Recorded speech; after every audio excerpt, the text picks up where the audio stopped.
What's up, Pirate Nation? I'm your host, David Heim, and welcome to a brand new edition of Hall Talk. With the Seton Hall men's and women's basketball teams both taking early exits in their respective NCAA tournaments, the men's NCAA tournament and the women's NCAA tournament are both in full swing. On the men's side, in the Big East news, you have the dominance of Villanova, and you have an unlikely run by Syracuse. And on the women's side, boy, we've never seen this type of dominance out of the UConn women in any history of women's basketball.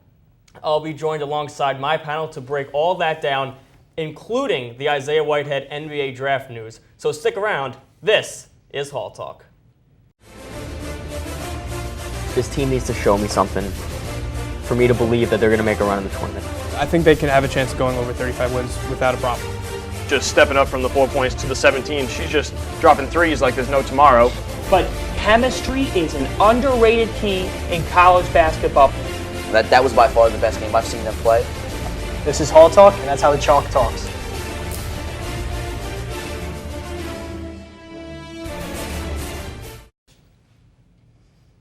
Welcome back, and at this time I'd like to introduce my panel for this evening, Luis Olvera and Dylan Schreibman. Guys, thanks for joining me tonight. Thank you for having us. Thanks for having me. So our men's basketball team and our women's basketball team, as you guys both know, both took early round exits in the NCAA tournament in their respective tournaments. The men lost 68-52 to Gonzaga, and the women lost 97-76 to Duquesne. We'll focus on the men's side. Tough seeding, early loss, but the biggest news out of this tournament was what happened after the season was over, and that is Isaiah Whitehead saying, there's been speculation for a while, but him saying that he was going to enter the NBA draft. Sports Illustrated came out with a report that Whitehead would enter the 2016 NBA draft, and on Tuesday, Whitehead himself confirmed on Twitter that he would enter the draft, but will not hire an agent. So, under new NCAA rules, he can test the waters, but he can return to school later on if he's not drafted or if he decides to withdraw from the draft. And Lewis, I'll start with you. What are your thoughts on this decision from Isaiah Whitehead? Well, it makes sense. Can you blame the guy? Dylan, we talked about it earlier. The guy was lights out all season, and whenever we talk about him leaving, if he's not leaving, you always got to think back to the article written about his mother. Yeah. You got to think about his statements. He wants to take care of his mother. She's been driving the bus around for his whole childhood, and I mean, what would you do if you had a chance to follow your dreams? And you can't blame him for at least testing the waters, like you said. He has 10 days after the combine to decide whether he stays or not. Mm-hmm. It was a tough loss, obviously, for every Seton Hall fan that they weren't able to get the victory against Gonzaga. But we all saw it. We all witnessed it. Isaiah did not have his best game probably ever. Right, yep. 0 for 10 from the three-point line. We know the rest of the story. And so that kind of brings a little sigh of relief from Seton Hall fans, I would think, where he didn't show the scouts what he's capable of doing. And so, I mean, Dylan, you searched it up. He's not even in any mock draft right now. He's 33 for the 2017 mock draft. Yeah. And so you got to think that he might come back. Well, watching that game, our last show before, our last show, the show right before the game, Whitehead, fresh off that unbelievable performance in the Big East tournament, we labeled it the Isaiah Whitehead hype train. Well, that quickly derailed in that loss to Gonzaga. So watching that game, I remember saying to myself, if there's a silver lining for Seton Hall fans with this loss, it's that Isaiah Whitehead can't possibly go to the draft with that performance, right? Scouts are looking at that and the way that he shot in that game, and only 4 made field goals in that entire game. That's not first-round material, let alone draft material. I know what he did in the Big East tournament, but maybe you're only as good as your last game, especially your last game leading up to the draft. So, Dylan, what are your thoughts on that game affecting his draft stock? Well, it's definitely not what he wanted to do coming into the tournament. His 12-game stretch before in the regular season and the Big East tournament, both were spectacular. Mm-hmm. And then he comes in, shoots 4 for 22 or 4 for 24, I believe, from the floor and 0 for 10. Right. I think it's a smart decision by him to say, let's go test the waters. Let's see what I can do in the combine. If you look at the NBA, now it's more of an offensive league. It's more of a guard set league, and he has potential. It's just that last showing, if he makes a run, you possibly see him appear on mock draft, but that last showing definitely hurt his appearance. And Dave, I mean, he's a McDonald's All-American. Yeah. How many kids from his draft class who were McDonald's All-Americans and played in that game already are in the NBA or at least somewhere in Europe or the D League? Mm-hmm. And so, like I said, Whitehead, he has the potential to come back. Why? Because we've seen it before, especially this year. He can do an a la Buddy Hield, where he tested the waters, didn't like his draft stock, so he came back, and we all know what he's doing Chris right Dunn now. as well. Chris Dunn, exactly. He took it right out of my mouth. He did it. I think he did it more to show that Providence could do something more to have success. Isaiah Whitehead already did some success with the Hall, obviously this year, and we all know that this team coming back, if they all come back healthy, they can do way much more. That leads me into my next question. We saw what he did in the Big East tournament. We saw how important he was for the team down the stretch.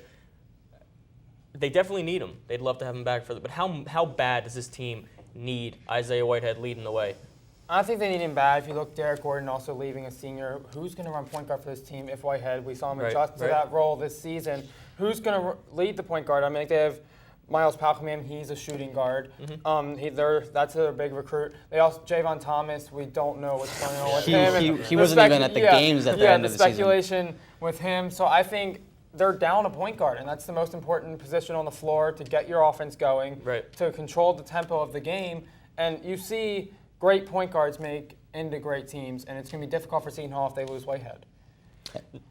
Go ahead. And we've seen a lot of buzz lately where Seton Hall has been looking for transfers, and even if we do get a point guard transfer, especially the guy from Delaware, he'll have to sit out. And so what great experience to be under the tutelage of Isaiah Whitehead at the point guard position to get ready for the next upcoming 2017-18 draft class. It would be a very nice transition. It would be very nice to have Isaiah Whitehead back for a third year in South Orange. So the Isaiah Whitehead watch is officially underway, and we'll keep you updated whatever information that we get as the spring and as the summer unfolds. The NCAA tournament, guys, is still going on despite Seton Hall not being in the field any longer. Our last show we talked about Seton Hall getting a bad draw, their first game, and who they lost to was Gonzaga. But what a run Gonzaga made. They were just a couple plays away from making the Elite Eight. Is Gonzaga the best 11 seed you've ever seen? I'll give it up for Dylan for this, because he was very, very fired up for this answer. I don't know. I think they're definitely up there. We've seen 11 seeds throughout the past, but I think you have to rate them as number 2. I think you have to rate George Mason in 2006 as number 1, led under Jim Larinaga, defeating Michigan State, UNC, Wichita State, and UConn to get to the Final Four, and that UConn team with 4 first-round picks they upset. So I think calling them the best 11 seed isn't possibly correct. I think number 2 would definitely be justified. And Dylan's got a point there, because you got to see, especially in the Midwest Conference, how many upsets were there, which kind of gives you the more gutted feeling of this going back to the Seton Hall game, where what if, opponents could we have gone to the second and third round? Especially Michigan State going down. Exactly. And so that you really can't tell. And let's be honest, I mean, they weren't the only 11 seed. There was only one 6 seed that won out of the first round, and that was Notre Dame against Michigan. And so it's a tough question. Many people can give different answers, and so I don't know. But one thing you got to give it up for is Syracuse. I still think that they should not have been in the tournament whatsoever. If a they're team proving you wrong they're now. proving, and that's great for the league, right? I mean, they're It's no longer resonating the Big East days with that. But they're not even in the Big East though, Dave. Yeah. So It's you nice can't. to They're see still. they're resonating the ACC though, right? I mean, how many ACC teams were in the final rounds? Correct, but it's nice to see. It's always nice to see upsets. I know Seton Hall fans are the last team they want to root for is Syracuse right now, but it's just amazing the run that they're going on. And what I think is bigger than the run that Syracuse has made is the dominance of Villanova, and that speaks very large. I think volumes. that's another team that Seton Hall fans don't want to root Right, for. but that speaks very large volume for the Big East, the new Big East, trying to build a presence back with the new conference and keeping themselves up there with the ACCs and the Big Tens of the Big college 12. basketball. Pac-12 had a lot of hype, and we also what happened Right, there. so it's big to see. It's good to see Villanova go as far as they're going, but it's also kind of crazy to talk about. Seton Hall played this team hard all year. They beat them 3 weeks ago. So, Dylan, what are your thoughts on that? Well, I think, first of all, the offense for Villanova has been spectacular throughout the tournament. They put up 80 points in their first 2 rounds, and I think their offense was a little stagnant against Seton Hall. The emergence of Jenkins has been a big role for Villanova, but if you watch the Kansas game, the Elite Eight game, it felt like a national title game. If you watch the first 10 minutes, it felt like it was a national title game. Villanova's defensive pressure, I think their guard pressure is going to help them against Oklahoma. With Archie Diacono, who made a big play at the end of that Kansas game to seal it. and Josh Hart as well. Their guard pressure is what has led them so far to get to this dominant Final And Four. going to what Dylan is saying, the way they've been playing these last few weeks in the tournament, it makes you forget of the Big East title game. I Right, mean, yeah. especially Villanova forgot. The committee forgot a day later because, I mean, we all talk about the 6th seeding for the Seton Hall. But, and also, I'm pretty sure Villanova would rather be in the position they are now than Absolutely. to have won the Big East Well, tournament. maybe that's just what they needed was that loss of Seton Hall. So we've talked about Probably. 2 Final Four teams in Villanova and Syracuse. Oklahoma and North Carolina are the other 2. Let's go through some predictions for the Final Four. And Lewis, I'll start with you. Well, it's been a tough one, Dave, especially for Your bracket totally. I didn't even try. This year we all knew it was going to be a disaster, and we saw it. It was proven. Going for the North Carolina-Syracuse, that's an easier matchup to test what your predictions are. I will go with North Carolina. I feel like they have the motivation now, knowing that they're the only number 1 seed. They know they have a really big chance now that Virginia and Michigan State and all the other good teams are out. And so I give them the edge over Syracuse. It's a great Cinderella run, but it has to end in the Final Four. On the other side, though, Dylan, you got to help me out, buddy, because I have no idea. Both teams shoot lights out. Buddy Hield is more than likely going to be the Wooden Award winner. But this Villanova team, you keep saying they're shooting lights out. And so the Seton Hall fan in me says Oklahoma. I feel like it'd be a better story. But the basketball fan in me has no clue. I will say it in front of the cameras and to you, Dave. I really have no clue. I just hope it's a good game. Okay. Don't- Starting with North Carolina and Syracuse, I think it comes down to the tempo of the game. I think North Carolina is more athletic. They want to get out and run. Syracuse pressures the ball well, but I think they want to play more of a half court. They force turnovers well. I think North Carolina, Page and Barry are way too athletic for the Syracuse zone. I think Syracuse, it would be smarter if they went man. I know under Jim Boeheim, that's not going to happen. I think it would be, though. I like Carolina. I think they're too athletic underneath and in the guard play. I like them by 10 to 12 points. Okay. I agree with you. This Villanova-Oklahoma game, they both shoot well. Villanova pressures the ball well. I know Big East fans aren't going to like this. I see Buddy Hield, who has been having a spectacular tournament. Hield, I want to see if he wins that Wooden Award. Denzel Valentine won the AP Player of the Year award today, so that'll be interesting. I like Oklahoma in this matchup, I have to be honest. I think their guard play and Hield will carry them. I think they shoot the 3 spectacular. Their offense is flowing. Lon Kruger, I think you had to give it up. A terrific coach. I like Oklahoma in a close one. All right, I'll go Villanova-Syracuse. Wow. Oh, really? Old school Big Big East East. backyard Oh, battle. I like it. I would like to like see that it. matchup. On the women's side, guys, what UConn is on the women's side, what UConn is doing is just absolutely unbelievable. Earlier this week, the Boston Globe's Dan Shaughnessy came out and said, "I'm not going to watch them. They're not good for the women's sport." Basically, along the line, just saying they're too good. Real quick, I'll just ask you guys: is this bad for the game?